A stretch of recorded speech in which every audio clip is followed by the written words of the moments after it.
Adrian hated me, so what? I liked him, and that was enough. When a rich man takes what he wants, they call it alpha.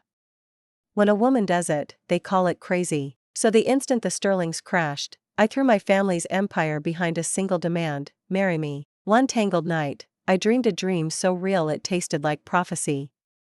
In it, Adrian clawed his way back to the top of the power pyramid, and this time he had the one thing money can't buy: someone he actually loved. I was just the footnote he erased on his way up, and I died because of it. I woke gasping. Adrian, do you love me? For a split second his face twisted in pain, then he gave the smallest, most reluctant nod. Even his lie was half-assed. Dying for a man who can't even fake devotion? Hard pass. I tossed the divorce papers on the duvet and ghosted from his life before the ink was dry. 3 months later a gaunt Adrian materialized in my foyer, eyes bloodshot, voice ragged. Serena, how could you be this cruel? You said you didn't want me, and you actually meant it? Serena, I'm begging you, look back. 1. I'm Serena, Eastbrook's favorite tabloid terror. From pacifiers to platinum cards, if I wanted it, it was mine, until it wasn't. The lone glitch in my universe, Adrian, firstborn of the Sterling dynasty, high school prince who never blinked my way. Senior year I fell, and I fell hard, ice-cold honor roll god, blazer always perfect, eyes the color of winter twilight. I sashayed, I strategized, I scandalized, he didn't flinch. Game on. Graduation night, while he was still woozy from champagne and victory speeches, I had him abducted and delivered, zip-tied bow on top, to my bedroom. Bondage, coercion, struggle, taboo, my imagination through a private fireworks show. The pristine prince came to snarling, snapping that I had no shame, no modesty, no clue what decency meant. Modesty? I'd already paid the courier, cash on delivery, no refunds. Dad burst in with the Sterling housekeeper on his heels. He untied Adrian while humming a lullaby of damage control. Sweetheart, if you want to play kidnap, Daddy will net-a-porter you a different boy toy. But the Sterlings? We can't afford that invoice. After that night Adrian's dislike upgraded to active loathing. Whatever. I'm perfection wrapped in highlights. If he can't see it, that's an eyesight issue. The honor of my obsession should have been reward enough. College became a 4-year masterclass in pursuit. I flirted, I flexed, I financed entire music festivals just to watch him wince. He endured, family connections, public optics, yada yada, while I catalogued new ways to make him crack. I even whiteboarded the pros and cons of a second bedroom kidnapping. Then the universe handed me a scandal-scented gift: the Sterlings went bankrupt. 2. In a private lounge at Knox, the old gold crown prince was now the night's entertainment. Trust fund hyenas circled, sloshing $1,000 Bordeaux on his shirt for sport. Red wine streaked that marble-carved face, strands of dark hair stuck to his forehead like cracks in a statue. I stepped into the halo of downlights, towering over him in 6-inch blades. Adrian, let me keep you as my personal pet. He was drowning in 8-figure debt, his father dead, his mother comatose, his kid brother still in boarding school. He needed cash the way a drowning man needs air. I, lifelong collector of all things Adrian, had arrived to kick him while he was underwater. Of course he looked ready to shatter. He gritted his jaw so hard I heard enamel cry. Those rabbit-red eyes met mine, and my inner deviant purred. Smart boys know pride doesn't compound interest. I was the only life raft in sight. I planted a red sole stiletto on his shoulder, lit a cigarette, Casey, and exhaled slow. You're not Prince Sterling anymore, you're inventory. Take comfort in the fact you're still pretty enough to move units. Say yes and I'll clear your debt, pay your mother's bills, keep your brother in lacrosse sticks. Say no and tomorrow a different lounge rat will be wearing your face for tips. His fists whitened, blood dotted his lower lip where teeth met skin. I nudged him onto his back, pretending not to notice the murder in his stare. Choose, your brittle dignity, or the people you love. Clock's ticking, my generosity depreciates fast. A decade of silence crawled by before he rasped, what do I have to do? I arched a brow. Marry me. Dad will park you in a Vance subsidiary. Impress the board, and maybe you'll claw back a kingdom. The gallery of drunks hooped. Miss Vance still simping for the has-been. Bought herself a broken ex-prince. They missed the fine print. I wasn't dropping millions on a keepsake, I was installing a genius inside my own house. Adrian's brains plus my balance sheet equals compound profit. If he ever outgrew me, I'd be bored anyway. Upgrade, uninstall, next. I flicked an impatient glance at the kneeling statue. No? Doors that way. I pivoted, dismissing him like yesterday's headline. Half a minute later, fingers caught the hem of my dress. I'll go with you, he whispered, voice desert dry. 3-inch finished? I blinked up from the pillows. That was under 3 minutes. He knelt, ears neon red. It's my first time.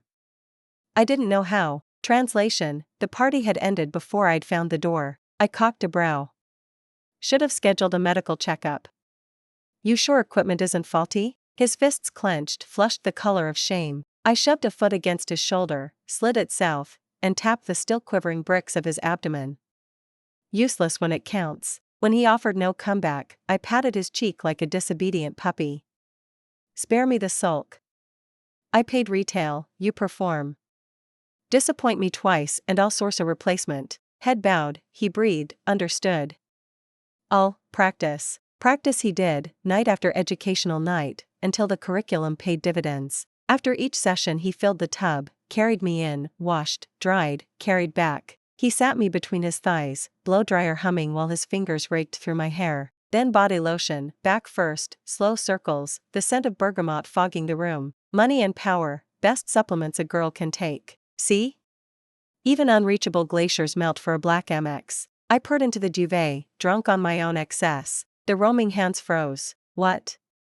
I mumbled. Skin glowed amber under hidden LEDs, atmosphere thick as syrup. His pulse skittered, pupils bled into irises. I swung astride him, leaned until my nose grazed the hollow of his throat, inhaled. A shudder, then the vein at the back of his ear pulsed like a war drum. I blindfolded him with the tie he'd ripped off earlier, traced his Adam's apple, slid down to lock our fingers. Body lotion warmed between our palms. A breath away from his mouth I paused, waiting. Control snapped, he flipped me, freed his eyes, bound my wrists with his tie instead. Serena, you asked for this, he growled, palms branding my waist. For the first time since our sham wedding, the ghost of the old Adrian, feral, commanding, lethal, rose to meet me. 4. Halfway through a board meeting my best friend FaceTimed. Get to the Avalon Club, your man's auditioning replacements. Corridor of mirrors, bass thumping through chandeliers. She pointed at a private lounge. He rescued some damsel in a server uniform, just escorted her inside. Color me unsurprised, Adrian was networking, liquor grade. I shoved the door. Smoke, cologne, laughter, boys' town. One figure stood out, plaid skirt, name tag crooked, refilling his glass. Lily, high school scholarship saint, Adrian's what-if girl, everything I'm not, soft, breakable, morally waterproof. I clicked across the marble and lowered myself beside him, silent, waiting for her to pour. She saw me, the decanter stuttered, clink. I stabbed a piece of dragon fruit, chuckled low and icy. First shift, sweetheart? Standard protocol says greet the customer. The table of suits barked in reflex. Lily froze, halfway between flight and apology, eyes flicking to Adrian, petition for rescue. Adrian's brow twitched. He seemed to weigh something for a second, then still spoke. Don't go after her. Oh ho, already protecting her? I lifted my lashes slowly, swept a glance over him, and smiled. Adrian, in what capacity are you talking to me, an employee of my corporation or my husband? He ground his teeth. Do you have to be like this? I yanked his tie and kissed him in front of everyone. Adrian struggled twice. I simply swung a leg over and straddled his thighs. Get down. Adrian's voice was ice cold. I slapped him, pinched his chin. Who gave you the guts to talk to me like that? What, you like her? We only kissed and you're already afraid she can't take it? Should I tell her how you serve me in bed? Serena, he cut me off, eyes bloodshot, the hand on my waist clenching tighter. I stood, walked to a sofa farther from Adrian, picked up my phone, and texted my best friend. Without another glance at him, I reset my professional smile and raised my glass to the rest of the private lounge. Thank you all for signing the contract with Vance. Every penny tonight is on me, enjoy yourselves. I signaled my assistant, she caught on at once and stepped forward. Follow me, everyone. Ms. Vance has prepared a surprise in the next room, guaranteed fun. I had no wish to torment Lily further. I had my assistant escort her out as well. Moments later my best friend sauntered in with a cluster of guys and plopped beside me, grinning. Come on, introduce yourselves to Big Sis. They started rattling off their names. My best friend added in a taunting lilt, all fresh meat, squeaky clean, hand-picked for you. Adrian's face was taut, darkness churning in his eyes. Serena, what kind of crazy are you pulling now? Ignoring his fury, I casually pointed to a fair-faced boy whose features were 50% Adrian's and patted the seat beside me. The guy undid 3 shirt buttons, lifted a glass to my lips. Sis, take a sip. Adrian couldn't take it anymore. He strode over and clamped my wrist. His lips were blanched, colorless. I tugged my hand back and rubbed it. Adrian, I told you, if you don't want the job, plenty do. If you feel wronged, divorce me and walk anytime. But as long as you're Serena's husband, you don't flirt with other women. I find it filthy. His voice was hoarse. I'm not that kind of man. Take your clothes off. I want to see. Adrian's face exploded crimson. He stared, stricken. You. I kept my sweet smile, red lips parting. If you won't, get out. Don't play the virgin martyr. The boy beside me obediently peeled off his shirt and showed it off like treasure. Sis, look, 8-pack. Touch and see. Adrian's gaze was near crazed. Enough, he rasped. Then, as if possessed, he lifted my hand, pressed his lips to the back of it, and pleaded softly, honey, let's go home. I'll undress for you at home, okay? 5. From that day on, Adrian actually texted me daily with his itinerary. One evening a friend from the circle had a birthday party. I arrived after it started, set down my gift, and began working a plate of dainty desserts. My best friend rushed over. Holy crap, Serena, you can eat? Your darling's being bullied, huh? What's Adrian doing here? By the time I pushed through, the ringleader flicked a cigarette that landed on Adrian's cheek. I pulled Adrian behind me and slapped the guy. Tired of living? You dare touch my man? The man was stunned. Only then did I realize it was Derek, eldest son of the Hawthorne family. He and Adrian had clashed in school, but back then Adrian's family prestige kept him in check. Now the Sterlings were bankrupt, and Derek had his opening. Derek sneered. Miss Vance, still hooked on this pretty boy? Guess he knows how to serve. Adrian's just a kept man now. Dump him and come to me. I stepped back and swung another full-force slap. You're not worthy. I wouldn't take you as my dog. I grabbed his collar and hauled him in front of Adrian. Apologize, Derek exploded. Apologize my ass. Serena, you want me to say sorry to a damn dog? Fine, tell your big brother starting tomorrow I'll snipe every project he eyes. I tapped his cheek twice. Serena, you'd go this far for this guy? Seeing I wasn't bluffing, and that family interests were at stake, Derek finally bowed his head and muttered, sorry, bow, at least. I leaned half in Adrian's arms, toying with his fingers. Derek seethed. Serena, damn you. 2 bodyguards pinned him and forced the bow. I fished Adrian's lighter from his pocket, flicked it open. A bright flame danced by Derek's left ear, stray sparks licking a lock of his hair, thin smoke curling. Someone slapped at Derek's hair, panicking. Miss Vance, Hawthorne Shaw already apologized. We get it, Adrian's yours. We'll grease his deals from now on. Let him go. I beamed around, then snapped the lighter shut. All right. Next time I'll treat you all to another show. The crowd dispersed. I tucked the lighter back into Adrian's pocket. Are you stupid? They shove you and you don't hit back? Where's the fire you show me? Adrian lowered his eyes, not looking at me. What capital do I have now? I tipped his chin, forcing eye contact. Adrian, interesting, you're proud with me, helpless with outsiders? I am your capital. Serena's man doesn't get bullied by anyone. Next time someone tries it, hit back, kill or maim, I'll cover it. We stared, one in light, one in shadow, like an omen, like fate. Awkwardly Adrian half-circled me in his arms. Does your hand hurt? I wound around him, voice syrupy. Kills me. Onlookers hooped. Ooh, love zombie alert. Adrian stiffened, cheeks pink, bending to blow on my hand.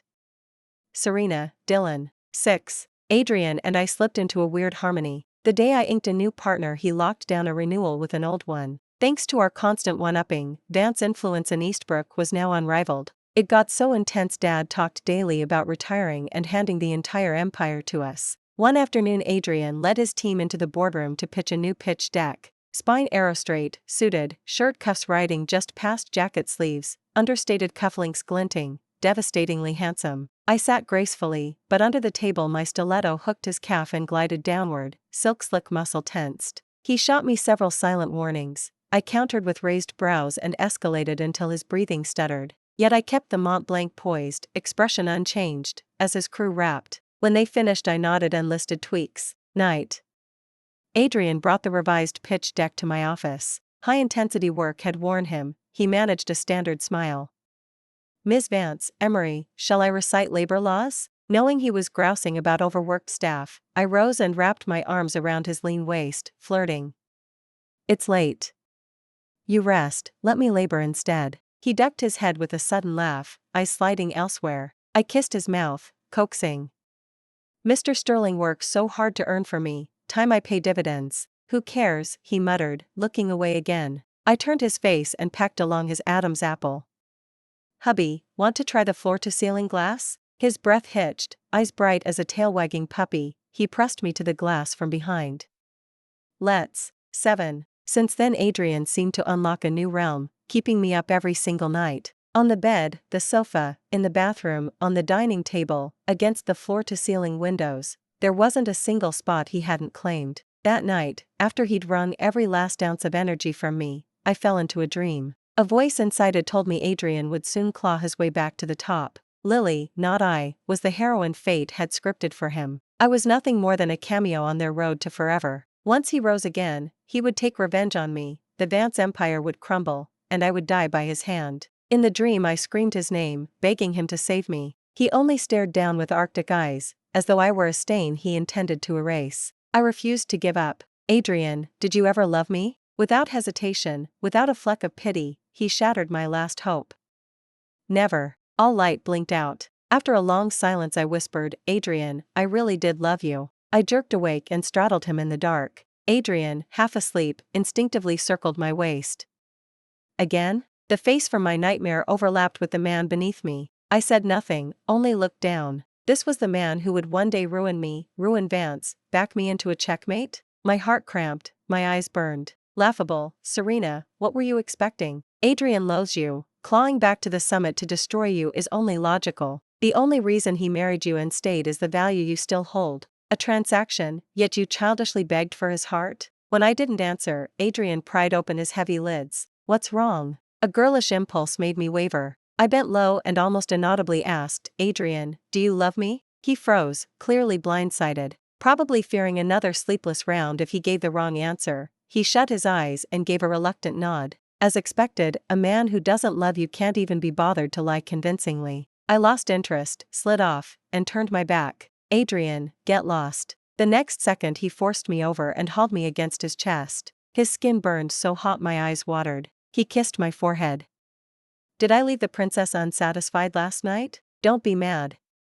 Let me make it up to you now. His scorching mouth came down on mine. Through the haze I heard him murmur, you say get lost because you want me to kiss you, you proud little brat. When will you drop that temper? 8. The dream hadn't happened, yet the premonition clung to me like a second skin. Coincidence or fate, I walked into a Vance subsidiary to review operations and ran straight into Lily. She'd been with Vance for over half a year. My mind immediately counted the secret meetings she and Adrian might have had in that time. I took my seat in the boardroom to hear the new product pitch. Lily's team went first. She was the presenter. She was good, terrifyingly so. Clear logic, confident poise, a dazzling deck. When she finished, I fired my usual questions. You're betting everything online, throwing money at influencers. What's your ROI? How will you drive brick-and-mortar traffic? You ignored policy pressure to prop up real economy retail. Why? She stumbled through every reply. Partly forgivable, her team were fresh grads with zero mileage. The moment the room cleared, Adrian stepped in front of me. Lily and I are nothing. Must you humiliate her in public every time? The Adrian from my nightmare flashed before my eyes. The real one's protective stance told me everything. Suddenly it all felt pointless. Why would an heiress like me fight another woman over a man, conveniently inflating his market value? If he and Lily were scripted to end up together, she could have him. There were plenty of men. Worth dying for? Not a chance. I curved my lips in contempt. He opened his mouth, startled by my frost. I didn't mean. I just wanted to say you don't need to stoop. I cut him off, bored. Whatever. Adrian, with your current net worth and contacts, you could hang your own shingle. If you're tired of Vance, leave. May you and your true love get your happily ever after. 9. I began a quiet audit, hunting for anyone inside the group who owed loyalty to Adrian. If he planned a mass defection, I would blunt the blade before it struck. Even a 1 in 10,000 chance had to be strangled in its crib. That afternoon I was drowning in spreadsheets when Dad waltzed in, cheeks rosy, assistant hauling glossy shopping bags. Sweetheart, you've been too busy to spend. New season bags, jewels, Daddy bought them all. Your favorite old school bakery? I swung by. My girl's running an empire now, Dad's so proud. My nose stung. I'm spoiled, petty, vindictive. I eloped without asking, yet he still loves me. Guilt gutted me. If the dream came true, Dad's life's work would rot because I had to have Adrian. A tear slipped free. What's wrong, Angel? Did that Sterling boy make you cry? If he upsets you, toss him. Plenty of fish, Daddy will kidnap whichever you fancy. And stop grinding 24/7. We've got more money than we can burn. His clowning coaxed a laugh out of me. All right. No one messes with your princess. Scoot now, I've got a business dinner. He finally surrendered, had the chauffeur drop me at the hotel. The negotiation should have been Adrian's, but I was cutting him out of anything critical. Our partners looked surprised when they saw me. Miss Vance in person? We were told Mr. Sterling would handle it. I flicked my curls. Mr. Sterling got tied up. I'm free and eager to learn from President Wong. Thanks to Adrian's groundwork, the talks flowed like vintage wine. Afterward, I lingered under the marquee. Night had cooled, drizzle drifted, mist beating on my face. A polite cough sounded. Adrian leaned against his car 10 yards away, smoking. What are you doing here? I'd spelled it out. Shouldn't he be celebrating his freedom? My chill made him flinch. He flicked the cigarette away. Came to take you home. I forced a smile. No need. I told my assistant to pick me up. He hesitated, then yanked the car door open and pulled out a cupcake. Green grape flavor. Months ago, mid-spat, I'd snapped that if he ever upset me again he'd better show up with one. He'd listened in silence, apparently filed it away. A sharp ache rammed my sinuses. For a second my ears rang. I stopped my hand halfway to the box. Once trust is dead, every kindness feels like bait. I turned my back. I don't want it. Throw it out. 10. Divorcing Adrian felt inevitable. My best move was to hand him back to Lily before his hatred calcified. Sometimes I selfishly thought, clip his wings, cut his funds, he'd remain mine forever. But I pictured him grinding at his desk, pulling his resources. Now might already be too late. I started packing the mansion. He walked in while I was stuffing clothes into suitcases in the walk-in closet. What are you doing? I didn't pause. Packing. Business trip? No. I'm moving back to the Vance estate for a while. Serena, are you still mad? He knelt, head bowed like a penitent child. I'm sorry. I ignored him and kept counting under my breath. Pajamas, leave them. Those new dresses, definitely taking them. Pack a pair of flats too. What about me? Adrian suddenly seized my hand, his voice ice cold. I looked up, bewildered.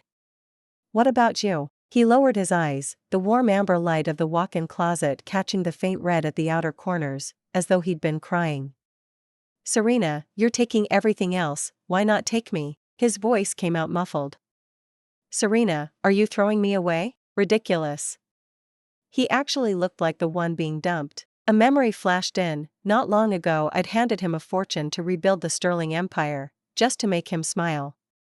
Was his startup still floundering so badly that he needed his personal ATM? The untouchable prince of yesterday could now bow and rise at will. Enduring such humiliation, no wonder he'd later crush the Vance dynasty. The thought sent a violent shudder through me. I spun around, voice glacial. Adrian, let's get divorced. What did you just say? Disbelief widened his eyes, his fingers bit into my shoulders. All color drained from his face. 11. Some people you meet no matter how hard you avoid, Lily and I proved that. After a business dinner, as the car passed an old apartment complex, I spotted a man shadowing a girl and looking every inch a threat. Worried, I sent a bodyguard to pull the girl to safety. Only when I stepped out did I realize the girl was Lily. Still shaky, tears shimmering, she thanked me with utter sincerity. Miss Vance, today, really, Dylan you for saving me. I frowned at the crammed tenement she called home. A single girl lives in this mess? Vance doesn't pay you enough? Lily bit her lip, hands fluttering in denial. No. I'm just trying to save money. I flicked imaginary dust from my cuffs and stared as if she were an idiot. Scrimp all you want, but make sure you're alive to spend it, I signaled my assistant. Take her to the townhouse next to headquarters. Lily twisted the hem of her shirt, ears pink. Dylan, you, Miss Vance. You're beautiful and kind. Once I find another place I'll move out, I promise. I'll pay rent, clean every corner, cook for you, please drop by anytime, I sniffed, smug. Of course I knew I was gorgeous and generous. I left the assistant behind to help her pack. Amid the commotion, Adrian strode in under the moonlight, scanning me first, then Lily, tension etched across his face. Watching every flicker of his expression, I gave him nothing but frost. Afraid I'd bully your first love? A bitterness flooded my mouth, like bitter medicine I couldn't spit out. Serena, his brows knotted tighter. I lifted a shoulder, cutting him off. Fine. Stay and babysit her, I'm leaving. At the mouth of the alley he caught up, reeking of alcohol and cigar smoke, fresh from some banquet. So worried about Lily. I kept my spine steel straight, summoning every ounce of pride. Just a man. The night I'd asked for divorce he'd chased me, demanding a reason. I'm bored, I'd said. I want someone who meets me as an equal, not some pretty boy I bankroll. We brushed past, his step faltered, lashes trembling, hair falling across his eyes. Serena, wait for me, he whispered. Just a little longer. From that day on the rumor mill said he was working himself half to death. Of course, while he was still the Vance son-in-law he might as well milk every contact for leverage. I wasn't deluded enough to think he actually wanted me to wait. Plots this melodramatic expired a decade ago, yet here they were, playing out in my real life. I reached for the car door, Adrian blocked me, eyes bloodshot. Serena, don't leave, talk to me, please. His skin burned, I tried to jerk free. There had been countless nights when we were tangled so tight I couldn't breathe. Once I'd clung to him and warned, Adrian, you can only love me, fall for anyone else and you're dead. He'd gasped against my ear, only you, and plunged deeper. A man's words in bed are counterfeit currency. But then, I'd started it, me dragging him into this story. I wrenched my wrist free. Adrian, I'm tired. I'm done with the forced marriage game. Looking back, everything was me pushing you. It ends now, yet you're not empty-handed, you already have the seed money to restore Sterling. Pick a date and we'll sign the papers. He crushed me in an iron grip, voice low and savage. Serena, who says you can call it quits whenever you want? You think you can dump me? Too late. I'll haunt you even if I have to die to do it. I fled in panic. That night the dream returned. In it Adrian watched with frozen eyes while I was humiliated to death. Serena, he said, I've waited so long for this. I woke sobbing. 2 weeks later I handed domestic operations back to Dad, had the divorce papers delivered to Adrian, and volunteered to spearhead Vance's expansion into London. Life there was a blur of meetings. If someone hadn't mentioned that the British contacts were originally lined up by Adrian, I'd have gone days without thinking his name. After the first sharp grief scabbed over, I accepted reality. Then fate tipped the board. Mid-presentation I crashed to the floor, curling in agony. Ms. Vance, my assistant sobbed, frantically dialing 911 while screaming my name. Blood pooled beneath me. Ambulance lights. Nurses rushing my hemorrhaging body straight into surgery. I was pregnant and never knew. Overwork had pushed me into a miscarriage. The baby couldn't be saved. When consciousness returned my mind was blank. Was heaven punishing my reckless youth by taking a child? I'd already walked away from Adrian, fought to steer the script back on course. The door swung open, I knew by the scent it was Adrian. I feigned sleep so he wouldn't see me cry. He stood bedside so long my muscles cramped. At last he bent, tucked the blanket around me, kissed my forehead, and left, so softly the latch barely clicked. On discharge day he waited at the hospital gates. Unshaven, eyes bruised with fatigue, he wore the trench coat I'd once chosen for him, now hanging loose. He looked at me until his eyes reddened inch by inch. Awkward silence. I ventured, what are you doing here? He lurched forward, seizing my shoulders, furious. What am I doing here? You dare ask that? Do you know I begged Dad every single day to tell me where you were? I was losing my mind searching. I didn't understand his anger, or his words. We're divorced. Why look for me? His arm locked around my waist as if to fuse us, heart hammering against my ribs. Burrowing his head into my neck, he rasped, "Serena, how could you be this cruel? How? You toss me aside like trash? You say you're tired of the old game, fine, tell me the new rules, I'll learn every one." There was a tremor of wounded pride in his voice. I stared, lips parted, soundless. "Adrian, let the past stay buried," I finally managed, but he wouldn't bury it. His knuckles whitened as he gripped me. "Past? You say it's past? You dare tell me it's goddamn past? I can't get past it. I'm dying without you, can't sleep, can't breathe. All I did was work and beg Dad for news of you. The second he cracked I flew here, and found you'd miscarried, alone. Serena, why didn't you just stab me through the heart and finish it? Serena, you've been tangled up with me since high school, and now you tell me it's all in the past? You think one sentence wipes the slate clean?" My heart seemed to skip a beat, I froze, at a total loss. The wind around us died, leaving only her standing motionless in the still air. "Adrian, calm down, have you lost your mind? What on earth was Adrian doing? Confessing to me? Or did the loss of the baby make him feel guilty? You said you were tired of the pretty boys, so I doubled my workload. I swore I'd rise again. Just like you demanded, you needed a man who could match you, and I can be that man, Serena, I can. If you're acting like this because of the baby." I hesitated, then lied. "Adrian, my miscarriage had nothing to do with you, the child wasn't yours. I already have a new boyfriend. I wish you and Lily every happiness." At those words, the madness in the depths of Adrian's eyes twisted, barely suppressed. He stroked the top of my head gently. "A new boyfriend?" His fingers caught my chin, his voice hoarse and possessive. "Serena, you'd better be lying, or I'll slice that man into pieces and feed him to the fish in the Thames." Before he could finish, Adrian coughed up a mouthful of blood and collapsed. 13. Whenever Adrian thought of Serena, a searing pain lanced through his heart. This time it was worse.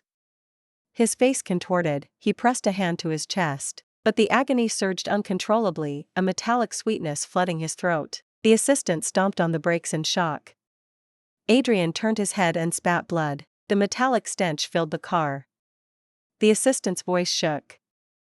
"Mr. Sterling, let me get you to a hospital." Adrian clamped down on the numb, throbbing pain in his heart. After a long moment he forced out, "No. Take me to the business dinner. Mr. Sterling, your body, I'm much better. Drive." Serena wanted a man who could stand toe-to-toe with her. He had no time to waste. Yet one thing had always struck him as bizarre. Ever since high school, whenever Serena stirred his emotions, a sudden stabbing would seize his heart. At first he'd tried to keep her far away, but later they married. So every time Serena asked if he loved her, the pain robbed him of words, he could only nod through it. He'd lost count of the medical checkups, especially for his heart, but every report declared him in perfect health. Not a single cardiac abnormality. After Serena vanished, leaving only divorce papers, phantom lines of text began drifting before his eyes. A surreal dream kept repeating. The script must return to its proper track. He belonged with Lily, but he didn't want Lily, and Lily didn't want him. He loved Serena, why should he be with Lily? In that dream he had used the Vance empire to rise again, then repaid their kindness by murdering Serena and crushing the Vance Corporation. Was he insane? He did intend to rebuild, but only because Serena said she needed a husband worthy of her. Serena was proud, domineering, sometimes irrational, yet kind, brilliant, decisive. She had been the only one who still approached him after the Sterling bankruptcy. On their wedding day he had sworn, a lifetime with Serena, 1 second less would not count. Over and over, almost masochistically, he summoned her image, whispering his love. Fat tears fell. He began with quiet sobs that swelled until his knees buckled and he sprawled on the floor. His heart spasmed again, mouthful after mouthful of blood spilled. In the end he felt nothing at all. In that instant he sensed the invisible strings that had bound him snap away. From this moment on, Adrian could love Serena without restraint. 14. Adrian spent a day in the hospital. Seeing he was stable, I prepared to return to work. He insisted on checking out and coming with me. With his help, I quickly caught up on everything I'd missed while hospitalized. A week later I came home early, cooked dinner, and planned to tell him my life was fine, he could leave. But he was drunk, clinging to me, rambling. "Serena, do you know? Every time I think of you it feels like needles right here. When it's bad, I cough blood. He tapped his chest. Then I understood, you, me, even Lily, we're trapped in a script.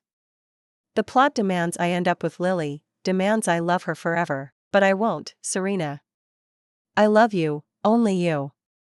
Look at me, don't give up on me, please? My heart doesn't hurt anymore when I think of you. I beat it. Serena, can we start over? Tears streamed down his face, and mine. While I'd wavered, ready to abandon him, Adrian had endured that heart-searing pain to wrench himself free of the script's control. He fished a pair of wedding bands from his pocket, slurring, rings.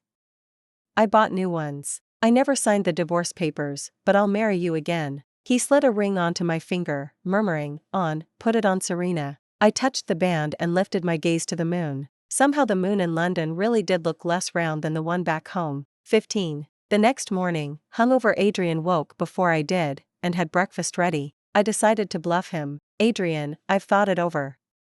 You should go. He froze, ladle hovering over my bowl. But we settled everything last night. Panicked, he set the bowl down and knelt cautiously in front of me. You still don't believe me? Serena, I swear I'll never hurt you, not even after I'm dead.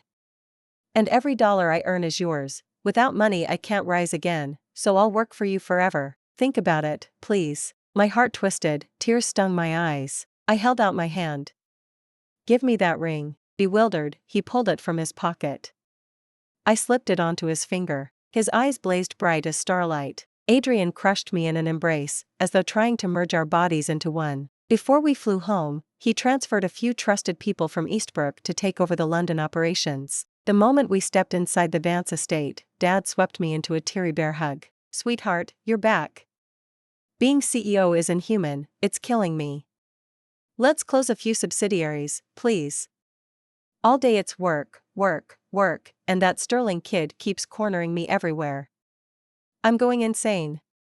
Adrian, just walking in from parking the car, cleared his throat in embarrassment. Dad looked from me to Adrian's lovesick grin. You two are back together? I nodded shyly, burrowing into his arms. Oh, Daddy, you know your daughter, always a sucker for the hottest face, and so far he's the finest I've seen. Dad pondered, then surrendered. Fine, one more chance. The way he keeps ambushing me, the boy must be crazy about you. And he's capable, let him help run the empire so I can retire early. Adrian bobbed his head. Absolutely, Dad. Enjoy your retirement. Leave the company to me, I'll keep you perched safely on the throne of richest man in the state. 16. Adrian became a new person, tender, patient, clingy. We spent most of every day together, yet he still complained it wasn't enough. He'd bolt back to Vance Corporation less than 2 hours after arriving at Sterling headquarters, forcing his assistant to chase him around with folders. Later, we held a lavish second wedding. That night Adrian took me, tireless, again and again, until I was voiceless from crying, nearly unconscious. Finally he nipped my ear, panting, Baby, am I still your pretty boy? Afterward he held me tight, our necks intertwined as we drifted off. We shared the same dream. In warm sunlight a little girl ran toward me. Mommy, I waited so long. Lots of ladies wanted to be my mom, but none of them were as perfect as you. I still choose you, Mommy. This time, don't lose me, okay? 17. Once I was young and wild, reckless enough to stare death in the eye, until I met someone, and suddenly I longed to live 100 years. Serena, you were always meant to be my moon. And I, your absolute, devoted believer.